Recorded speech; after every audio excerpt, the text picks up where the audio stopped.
Kenapa anak yang pintar di sekolah justru tidak sukses saat dewasa, tapi yang nakal atau biasa-biasa saja waktu sekolah itu justru sukses di usia dewasa? Kalian pernah nggak punya teman ketika dia sekolah, entah di bangku SD, SMP, atau SMA, dia itu tergolong ke dalam siswa yang cerdas dan pintar banget, rankingnya selalu bagus dan tinggi, tapi saat sudah dewasa, hidupnya malah biasa-biasa saja dan cenderung bekerja sebagai karyawan biasa dengan gaji yang tidak terlalu tinggi. Tapi yang menjadi CEO, ilmuwan terkenal, pejabat tinggi, pebisnis, atau investor sukses, justru kalau kalian telusuri, dulunya itu malah berasal dari siswa yang biasa-biasa saja. Nah, ini kejadian banget di kehidupan saya. Saya punya beberapa teman yang sukses menjadi pebisnis dan menjadi investor di usia 30-an. Dan mereka semua bukanlah termasuk golongan siswa pintar dan menonjol di kelas dulu. Justru yang pintar dan menonjol sekarang cenderung tidak terdengar kisah suksesnya. Dan ini ternyata tidak hanya terjadi pada pengalaman saya saja. Dalam buku Mindset karya Carol S. Dweck ini juga dikisahkan, ternyata banyak peraih penghargaan Nobel itu bukanlah berasal dari orang-orang dengan IQ yang tinggi. Di mana IQ yang tinggi itu biasanya menjadi penanda kecerdasan intelektual seseorang. Banyak loh di antara penerima hadiah Nobel tersebut ternyata adalah orang yang biasa-biasa saja IQ-nya, bukan golongan IQ orang jenius seperti teman-teman kita di bangku sekolah yang selalu meraih peringkat pertama. Bahkan Albert Einstein, seorang fisikawan legendaris yang menemukan teori relativitas yang ilmunya masih kita pelajari sampai sekarang, dulunya juga bukan termasuk dalam golongan anak pintar di sekolahnya. Dia bahkan sempat dianggap idiot loh di sekolahnya. Thomas Alva Edison juga sama, bahkan ia sempat di drop out dari sekolah. Nah, belum lama ini FBI juga menemukan rilis yang pernah dikeluarkan terkait mendiang Steve Jobs. Ternyata Steve Jobs sendiri hanya memiliki indeks prestasi kumulatif atau IPK 2,65 pada saat SMA. Sangat rendah, padahal Steve Jobs sendiri adalah salah satu pendiri Apple dan mastermind untuk kesuksesan brand Apple itu sendiri. Kalau misalnya kita membaca rilis ini sebelum Apple sebesar sekarang, kita juga pasti akan skeptis terhadap Steve Jobs dan menganggap dia bukanlah tipe orang yang cerdas. Tapi kenapa orang-orang yang cenderung tidak cerdas di bangku sekolah ini malah menjadi manusia yang luar biasa di saat dewasanya? Menurut Carol S. Dweck dalam bukunya Mindset, penyebab dari fenomena ini adalah mindset atau pola pikir yang dimiliki oleh manusia. Ada yang namanya pola pikir tetap atau fixed mindset, dan ada juga yang namanya pola pikir bertumbuh atau growth mindset. Nah, orang yang memiliki pola pikir tetap atau fixed mindset ini biasanya berorientasi pada ijazah. Pola pikir ini biasanya dimiliki oleh siswa-siswa yang memiliki peringkat tinggi dalam kelas dan sering dipuji guru sebagai siswa cerdas atau siswa teladan. Mereka ini biasanya punya cita-cita lulus sekolah dengan peringkat yang tinggi, mendapatkan ijazah, lalu melamar kerja dengan mengharapkan pekerjaan yang aman dan minim resiko.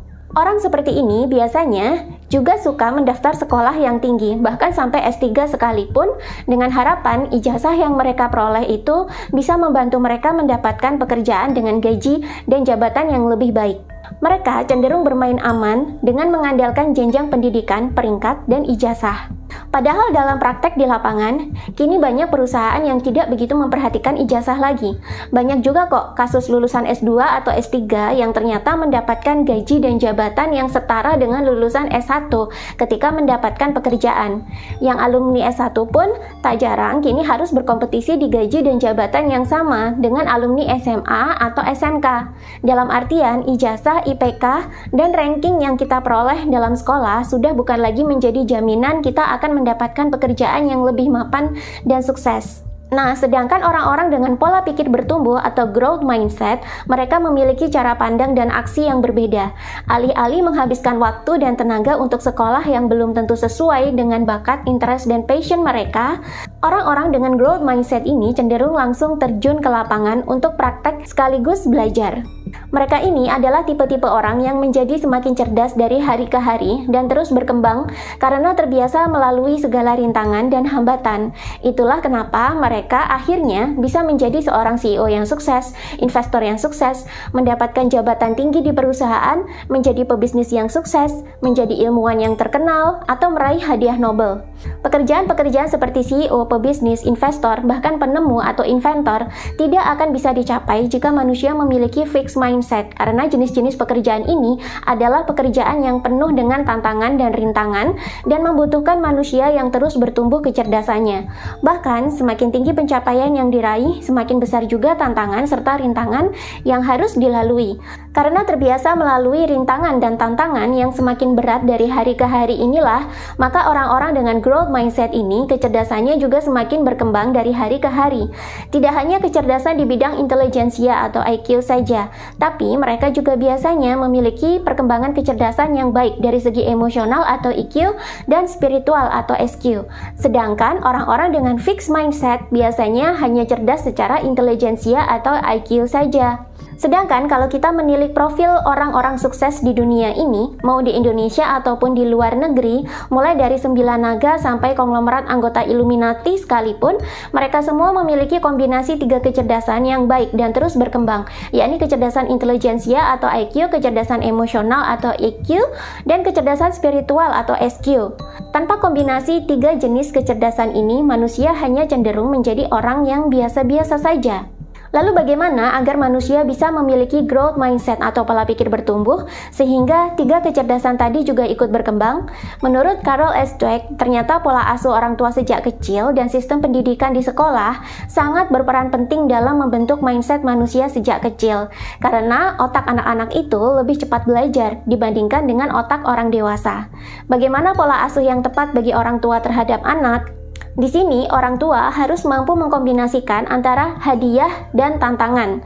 Dan ini diterapkan dengan sangat baik oleh para orang tua dan institusi pendidikan di negara maju, seperti di Inggris, Jerman, Belanda, Amerika Serikat, Australia, atau Finlandia.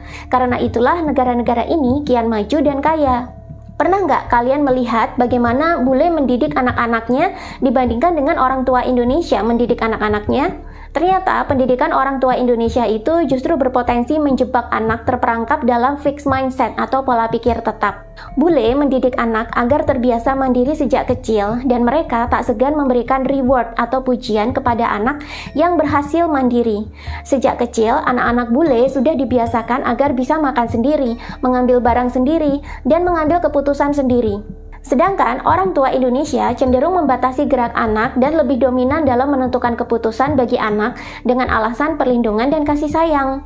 Ketika orang tua Indonesia melarang anak bermain karena takut berbahaya, maka orang tua bule justru memberikan arahan kepada anak bagaimana caranya mengatasi bahaya dalam permainan tersebut. Ketika anak terjatuh, orang tua Indonesia selalu buru-buru menolong dan menyalahkan pihak lain atas jatuhnya si anak.